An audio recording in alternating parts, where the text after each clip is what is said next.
Hello बच्चा लोग, कैसे हैं आप लोग। Welcome to my YouTube channel Bappa physics. हमारे चैनल पर आपको आपके सिलेबस के अकॉर्डिंग कंटेंट सारा मिल जाता है। छोटा सा काम आपको करना ये होता है कि आपको हमारे इस वीडियो को ज़्यादा से ज़्यादा शेयर करना होता है और अपने दोस्तों के साथ और इसको सब्सक्राइब करना होता है। कमेंट करके हमको बताते रहिए अगर हमारे वीडियो में कुछ आपको जानकारी अतिरिक्त चाहिए, एक्स्ट्रा कुछ भी जानकारी अगर आपको चाहिए, इन्फॉर्मेशन चाहिए, तो आप हमको कमेंट करके बताते रहिए। इस वक्त हम लोग जो सीरीज स्टार्ट किए हैं PYQ last 5 years class 12th CBSE board, तो उसके तहत हम लोगों ने पार्ट सेकंड जो सेकंड पार्ट आपकी बुक थी उसको कंप्लीट कर लिया है। अब पहले पार्ट की शुरुआत करेंगे आज से। इम्पोर्टेंट है आपकी दो यूनिट आपकी बहुत ज़्यादा इम्पोर्टेंट है। पहली आपकी इलेक्ट्रोस्टैटिक्स है और दूसरी मैग्नेटोस्टैटिक्स है। तो इलेक्ट्रोस्टैटिक्स के अंदर आपके 3 चैप्टर इंक्लूडेड हैं।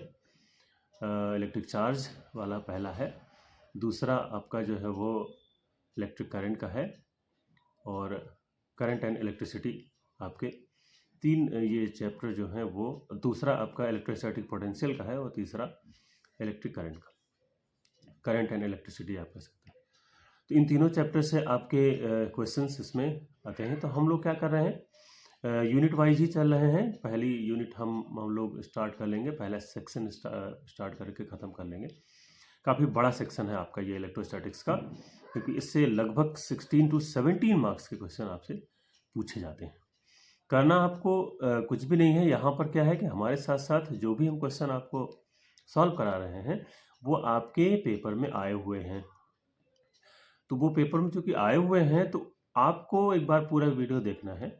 जब वीडियो आप पूरा देख लोगे तो आपके सारे जो क्वेश्चन से रिलेटेड जो डाउट है वो क्लियर हो जाएंगे। कैसे लिखना है, कितना लिखना है और क्या लिखना है, ये सारी चीज़ें हम आपको यहाँ पर बताते चलते हैं। तो ईयर वाइज ही चलते हैं हम लोग, और सारी सीरीज यानी जितने भी सेक्शन आपके सेट में पेपर बनता है वो सारे सेट के सारी सीरीज के सारे सेट हम लोग यहाँ पर डिस्कस करते हैं। तो 2020, 2021, 2022, 2023, 2024 यानी 5 इयर्स के, लेकिन 2021 में आपके पैंडेमिक की वजह से उसमें सिर्फ और सिर्फ ऑब्जेक्टिव टाइप के ही क्वेश्चन आपके आए हुए थे, इसलिए उसको यहाँ पर हम कवर, ऑब्जेक्टिव टाइप हम कवर इसलिए नहीं कर रहे हैं कि अगर आपका टॉपिक आपने पढ़ रखा है तो ऑब्जेक्टिव वाला क्वेश्चन तो आपका हो ही जाएगा, मान के ये चलते हैं। तो ऑब्जेक्टिव वाले हम यहाँ पर कवर नहीं कर रहे हैं। सब्जेक्टिव वाले जितने भी डिस्क्रिप्टिव टाइप के जितने भी क्वेश्चन हैं उनको हम लोग यहाँ पर कवर कर रहे हैं। तो स्टार्ट करते हैं हम लोग अपना इलेक्ट्रोस्टैटिक्स में। देखिए, इलेक्ट्रोस्टैटिक्स बहुत ब्रॉड कॉन्सेप्ट है, बहुत बड़ा कॉन्सेप्ट है, आपका एक मान के चलिए। तो आपको क्या करना है कि जो क्वेश्चंस आए हुए हैं स्टार्टिंग से हम लोग चलेंगे। जो पहला क्वेश्चन होगा, ये नहीं कि वो इलेक्ट्रोस्टैटिक्स कूलम्स लॉ का ही पहला क्वेश्चन हो ना, ऐसा कुछ नहीं है। जो क्वेश्चन आया हुआ है हमारा उसी से हम लोग यहाँ पर स्टार्ट करेंगे। वो चाहे आपका कैपेसिटेंस का निकालने का आया हो, चाहे कूलम्स लॉ का हो, चाहे गॉस लॉ का कोई प्रूफ हो, चाहे कुछ भी हो, जो क्वेश्चन पहले आया हुआ उसी क्वेश्चन को लेकर के हम लोग चलते हैं। तो चलिए हम लोग अपने आ जाते हैं। आपको क्वेश्चन आपकी स्क्रीन पर दिखेगा और उसके बाद हम लोग उसका जो सोल्यूशन है वो हम लोग यहाँ पर देखेंगे कि कैसे उसका सोल्यूशन आपको लिखना है, कैसे उसको सॉल्व करना है। तो चलिए चलते हैं अपने फर्स्ट क्वेश्चन की ओर। तो चलिए हम लोग सबसे पहला क्वेश्चन आपका देख लेते हैं। इलेक्ट्रोस्टैटिक्स का 2020 सीरीज फर्स्ट का आपका जो पहला क्वेश्चन आया हुआ है 2 मार्क्स का क्वेश्चन है, और ये कह रहा है find the total charge stored in the network of capacitors connected between A and B as figure. यानी आपको ये फिगर दिया गया है, इस फिगर में ए और बी के बीच में कुछ कैपेसिटर्स कनेक्ट किए गए हैं और आपको टोटल चार्ज निकालना है। तो आप देख पा रहे होंगे कि आपके इस फिगर में 4 माइक्रोफैरेड का, 2 माइक्रोफैरेड का और 3 माइक्रोफैरेड का और 6 माइक्रोफैरेड के लगाए गए हैं कैपेसिटर्स, और 3 वोल्ट बैटरी से उनको कनेक्ट किया गया है। तो आपको पहली बात ये, जब अब आप इसको अगर सॉल्व करेंगे तो फिगर में देख पा रहे होंगे 4 और 6 ये दोनों पैरेलल कॉम्बिनेशन में है और इधर 2 और 3 भी आपके पैरेलल कॉम्बिनेशन में। तो पैरेलल कॉम्बिनेशन जो होता है उसका अगर नेट कैपेसिटेंस हमको निकालना है तो आपस में ऐड हो जाते हैं, C1 + C2 + C3 होता है। तो अगर 4 और 6 हमारे पैरेलल कॉम्बिनेशन में है तो 4 + 6 10 माइक्रोफैरड हो गया, और 2 + 3 भी आपका जो है वो पैरेलल कॉम्बिनेशन में है तो ये 5 माइक्रोफैरड हो गए। अब चूंकि इससे ये 10 और 5 आपस में सीरीज में हो जाएंगे तो ये दोनों सीरीज हो गए, तो हम क्या करते हैं, नेट जब निकालना होता है तो सीरीज का जो कॉम्बिनेशन हमारा होता है वो 1/c = 1/c1 + 1/c2। तो हमने यहाँ पर निकाल रखा 1/10 + 1/5 = 3/10 हो गया ये। तो C की जो वैल्यू हो जाएगी वो 10/3 माइक्रोफैरड हो जाएगी। तो टोटल चार्ज Q = CV होता है। तो टोटल चार्ज हमारा हो गया 10/3 × 3 यानी 10 माइक्रो कैपेसिटर्स या माइक्रो चार्ज आपका कूलाम, 10 माइक्रो कूलाम का 10 में उसी का ये हो गया क्वेश्चन आपका। और अगला आपका जो क्वेश्चन है वो मैं आपको क्वेश्चन पढ़ देता हूँ कि क्या क्वेश्चन आया हुआ है। आपकी स्क्रीन पर ये क्वेश्चन आपका शो हो रहा होगा। ये अगला क्वेश्चन आपका जो है वो 2020 सीरीज फर्स्ट उसी सीरीज का है। 3 मार्क्स का क्वेश्चन आपका आया हुआ है। क्वेश्चन आपके स्क्रीन पर आपको शो होगा। ये क्वेश्चन कह रहा है ये hollow conducting sphere of inner radius R1 and outer radius R2 has a charge Q। हमने देखिए इसका फिगर बना रखा है कि एक आपका हॉलो कंडक्टिंग स्फीयर है ये, ठीक है, ये जिसकी इनर रेडियस हमारी R1 है, आउटर रेडियस हमारी R2 है, और चार्ज Q इसने स्फीयर पर चार्ज Q है इसके ऑन इट्स सरफेस कह रहा है, सरफेस इस पर चार्ज Q है। A point charge +Q is also placed at the centre of the sphere. तो हमने क्या किया है, +Q को इसके सेंटर पर प्लेस कर दिया है।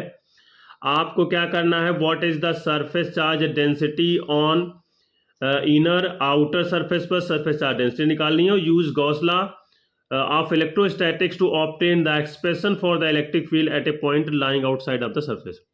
तो देखिए जैसे ही चार्ज Q को आप सेंटर पर इंड्यूस करोगे, एक चार्ज -Q इनर सरफेस पर अपने आप आ जाएगा और +Q आउटर सरफेस पर आ जाएगा।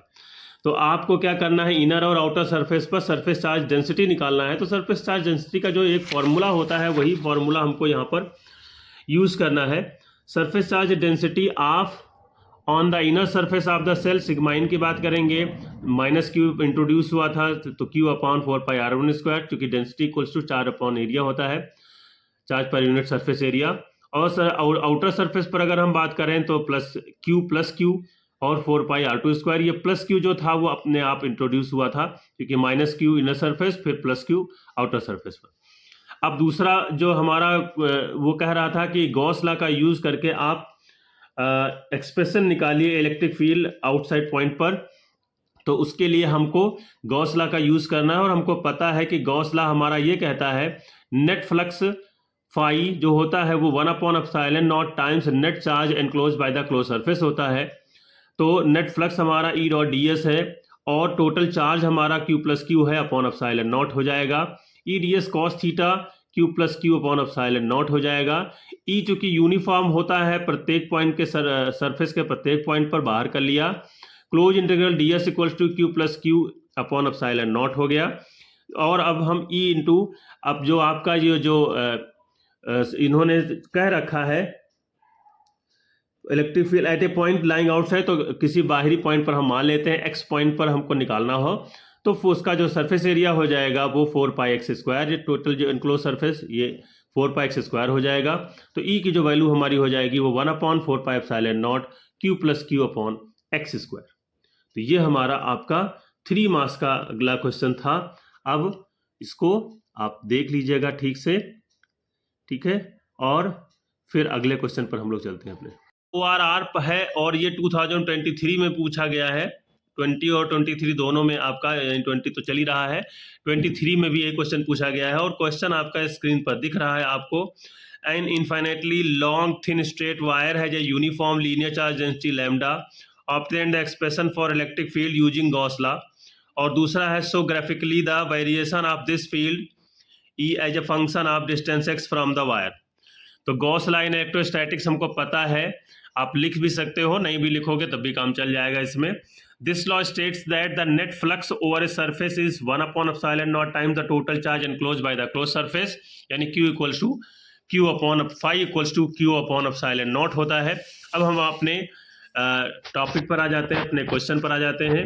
और हमारा जो क्वेश्चन है वो हमारा निकालना है कि इनफाइनाइटली लॉन्ग स्ट्रेट वायर है, उसी के थ्रू हमको इलेक्ट्रिक फील्ड की वैल्यू निकालनी है। तो ये हमने देखिए, हमने एक वायर मान लिया है, ये L लेंथ का वायर है ये, ठीक है, और सिलेंड्रिकल टाइप का वायर होता है हमारा, हमने पॉजिटिव चार्ज ले लिया है ये।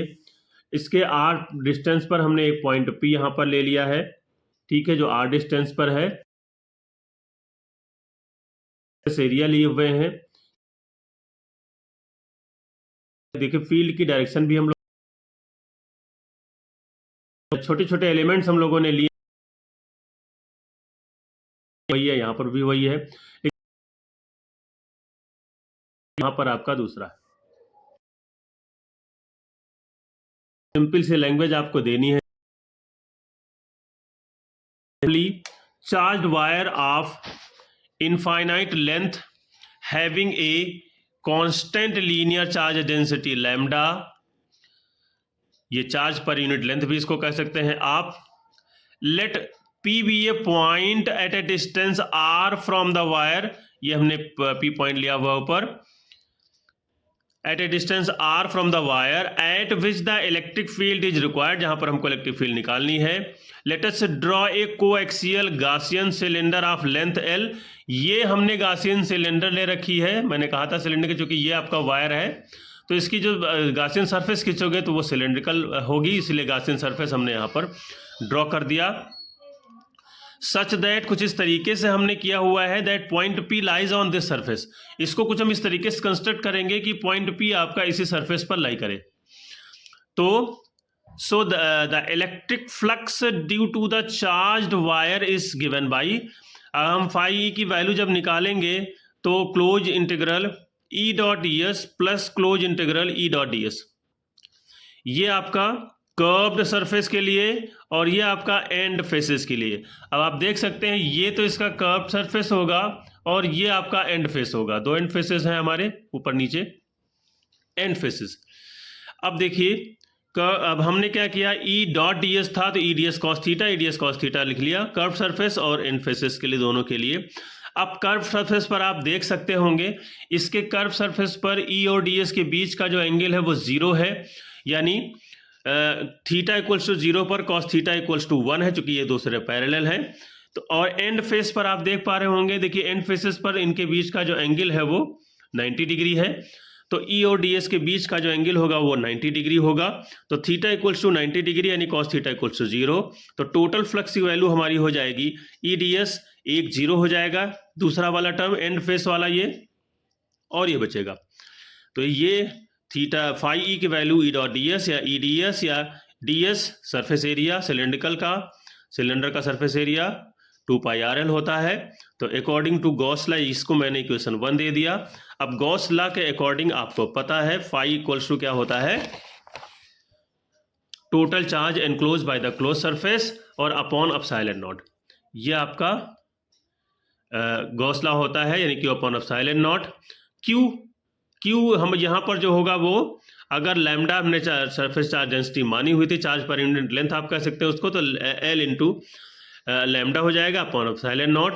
इक्वेशन 1 और 2, ये देखिए ये आपकी इक्वेशन 1 है, phi E equals to 2E into 2πRL, और ये आपकी इक्वेशन 2 आ गई।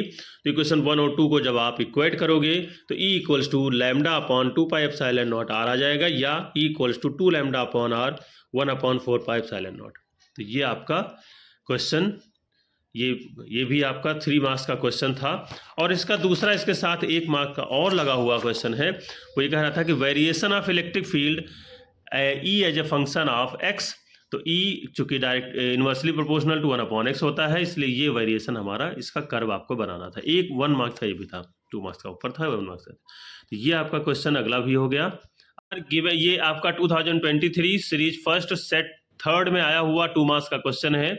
You are given 3 capacitors, 2 microfarad, 3 microfarad and 4 microfarad respectively.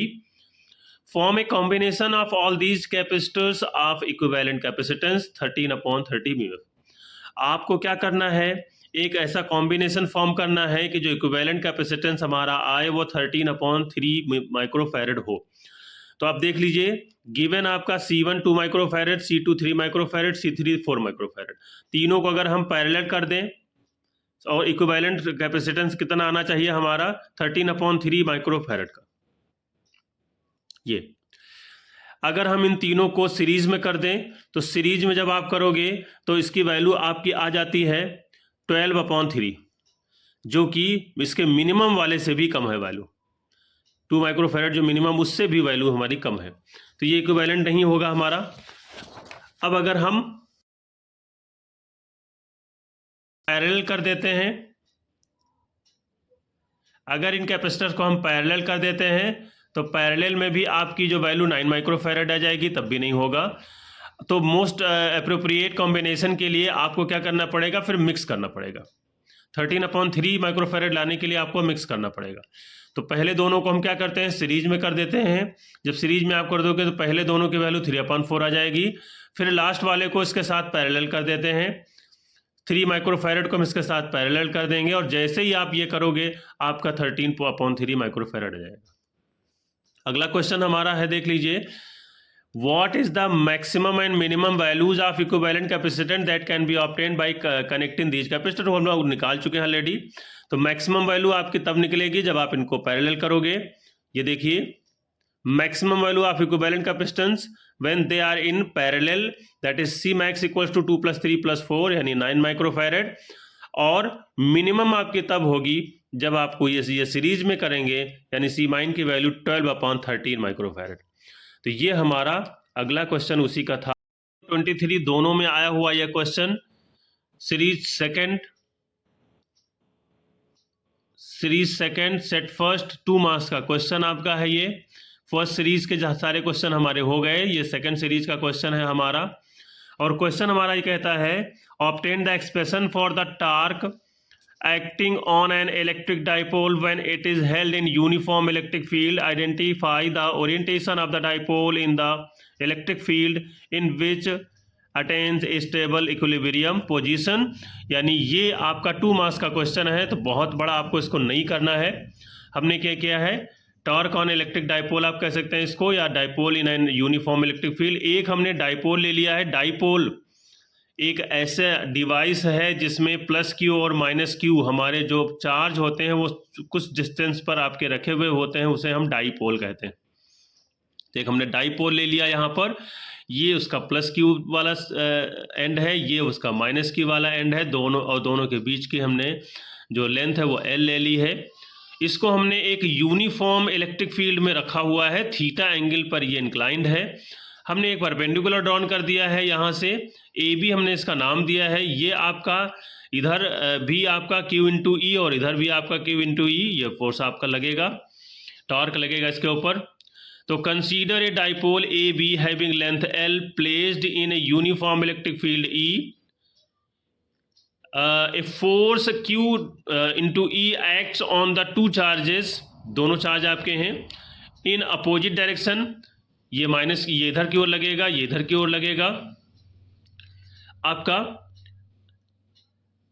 Opposite direction, which constitutes a couple. जाहिर सी बात है कि ये जब एक आपका फोर्स इधर और इधर, तो ये इसको घुमाने के लिए घूम जाएगा। ये constitutes a couple tending to rotate the dipole in clockwise direction. Clockwise direction में यानी इस तरीके से आपका ये मूव करने लगेगा क्लॉकवाइज डायरेक्शन में। The magnitude of the moment of this couple, यानी टार्क जिसको हम कह सकते हैं, मैग्नीट्यूड हमने ले रखा उसका, वेक्टर टर्म में अभी नहीं लिखा है। तो tau equals to force into perpendicular distance of the dipole. Perpendicular distance लेंगे, क्यू इंटू ई हमने ले रखा है ऊपर, और परपेंडिकुलर डिस्टेंस आपकी एल साइन थीटा हो जाएगी। यहाँ से हम निकालेंगे, ये एल है, ये थीटा है, ये आपका थीटा है, ये आपका एल है, तो ये आपका डिस्टेंस जो होगी वो एल साइन थीटा हो जाएगी। तो एल साइन थीटा हो गई। अब क्यू इंटू एल आपका जो होता है वो ये आपका P होता है डाइपोल मोमेंट, तो Q इंटू एल की जगह हमने P रख दिया, तो PE साइन थीटा हो गया। अगर आप इसको वेक्टर टर्म में लिखना चाहें तो tau equals to P cross E, ये आपका इसका डाइपोल हो गया। Torque energy stored in a capacitor connected across a DC battery, hence define energy density of the capacitor. तो हमने क्या किया है, एक कैपेसिटर ले लिया है, ये कैपेसिटर को डीसी बैटरी से हमने कनेक्ट कर दिया है। दो इसके टर्मिनल हैं, एक A1 है, एक 2 है। इस पर देखिए चार्ज आ गई है, दो प्लेट्स हमारी 1 और 2, इस पर चार्ज प्लस क्यू है, इस पर माइनस क्यू है। इलेक्ट्रिक फील्ड की डायरेक्शन पॉजिटिव से निगेटिव की ओर होती है, ये हमने डायरेक्शन दे दी। If Q be the charge and C be the capacitor, then its potential आपका हो जाएगा V equals to Q upon C। अब अगर हम एक small amount of charge DQ अगर इसको दे दें कैपेसिटर को, तो हमको वर्क करना पड़ेगा, और वर्क डन हमारा जो होगा dW की वैल्यू वो पोटेंशियल और इंटू जो भी हमने किया है, ठीक है। तो V इंटू Q आपका यह यहाँ पर ये आपका हो जाएगा। तो V की वैल्यू हमने Q अपॉन C रख निकालना हो, यानी अगर Q in giving a charge integration over 0 Q upon C into DQ, या ये हमारी जो वैल्यू आ जाएगी वो Q स्क्वायर अपॉन 2C आ जाएगी। लेकिन जो टोटल वर्क डन हम करते हैं वही एनर्जी के फॉर्म में स्टोर्ड हो जाता है, तो वही हमारी एनर्जी हो जाएगी उसकी। तो U equals to W equals to half Q square upon C, या इसकी जगह पर Q अपॉन C की जगह पर हम V रख देंगे, तो U equals to half CV square.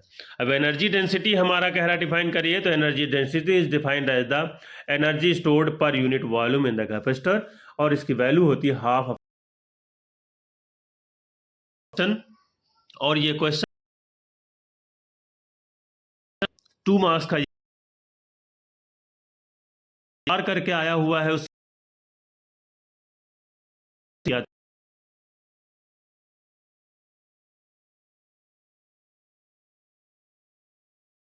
2020 series second set first का 3 मार्क्स का ये क्वेश्चन।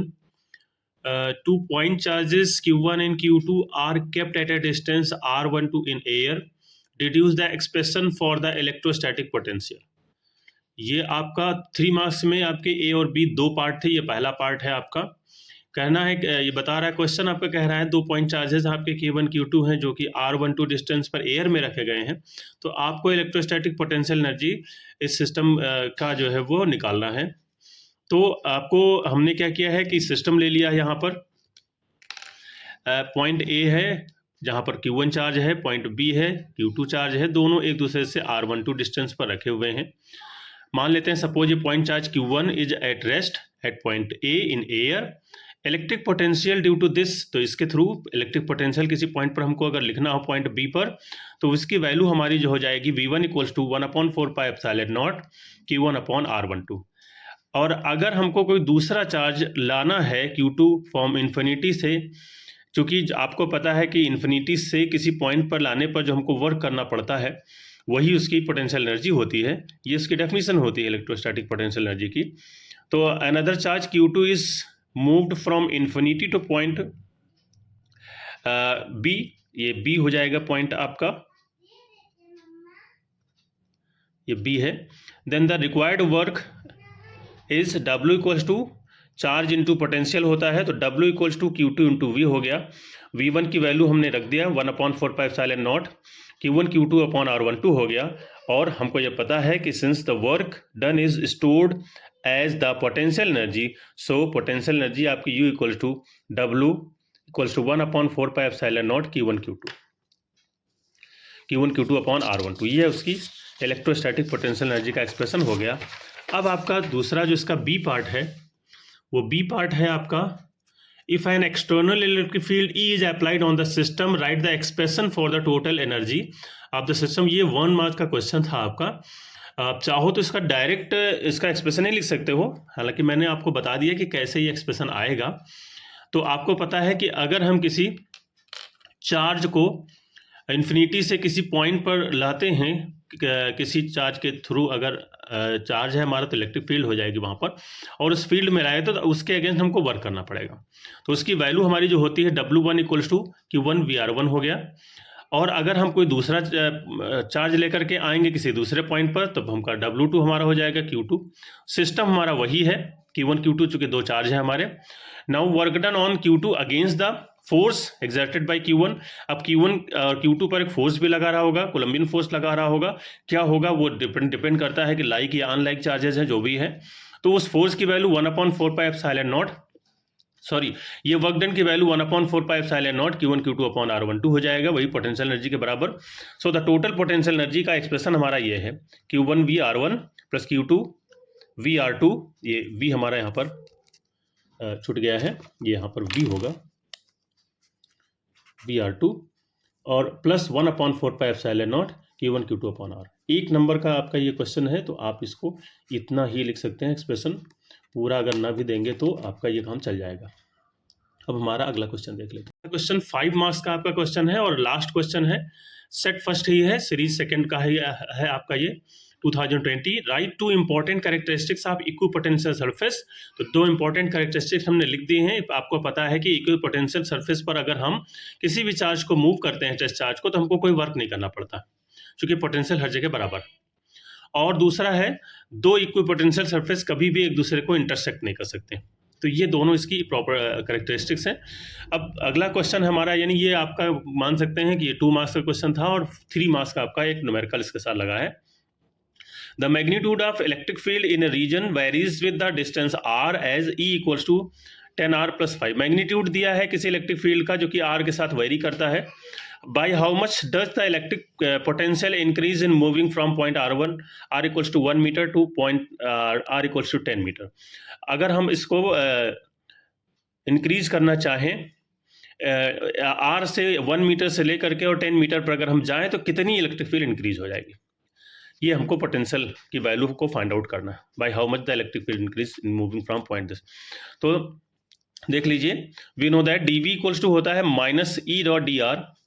हमने क्या किया, मैग्नीट्यूड इसका लेना है तो V इक्वल्स टू dV या इंटीग्रेट हमने कर दिया, हमको टोटल पोटेंशियल की वैल्यू निकालनी है जो कि, तो V इक्वल्स टू हो गया -1 से लेकर 10 तक हमको लेना है और E.dr. तो मैग्नीट्यूड लेना है तो 10R + 5 और इसको हमने इंटीग्रेट कर दिया. जब आप इसको इंटीग्रेट कर दोगे तो V इक्वल्स टू -540 वोल्ट हमारा ये आ जाएगा इसका. तो ये हमारा V इक्वल्स टू -540 वोल्ट, यही हमारा आंसर हो जाएगा. तो ये हमारे 2020 के सारे क्वेश्चंस हो गए, series first, series second, set first, second, third सबके.